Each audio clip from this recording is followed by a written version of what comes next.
Hi guys! Magandang araw! At eto na naman, Sunday ngayon at hindi ko day off dahil kahapon nga ang aking day off. Ayan, maglilinis tayo ng burner dito sa kusina.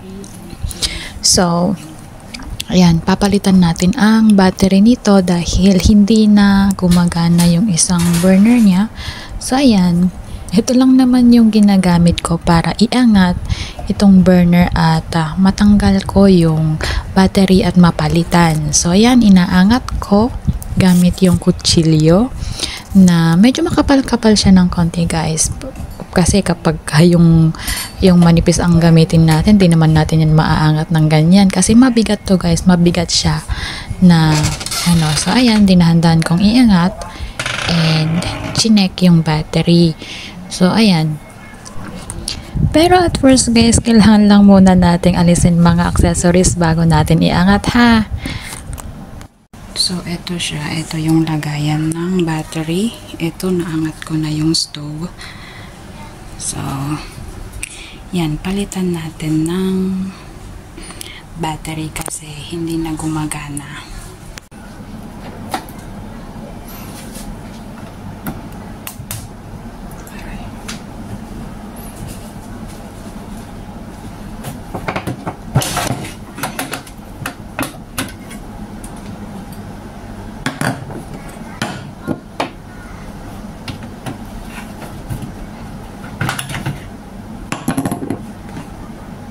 So, ito lang din yung battery niya, guys. Size D, 1.5 volt. So, palitan natin.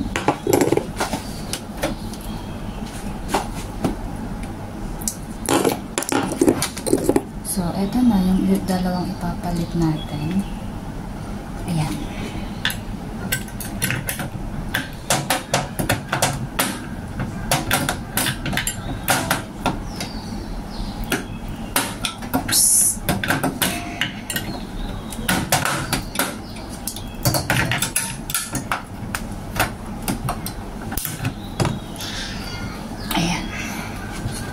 So, yan, linisin ko lang yung part ng gilid-gilid niya dito.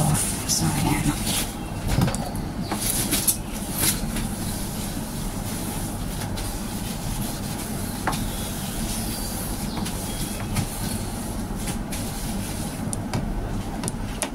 So, ayan. Talit na natin.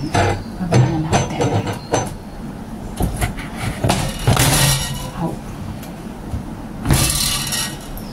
Ganyan lang siya, guys. So, itong burner na to is TGC na brand. So, ayan.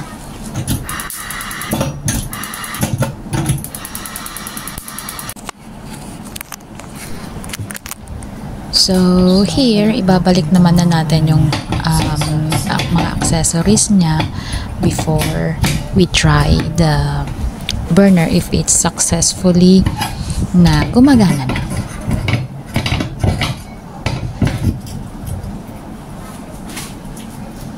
So, try natin. Okay na siya. Okay na siya. So, linis-linis na lang sa mga part na to.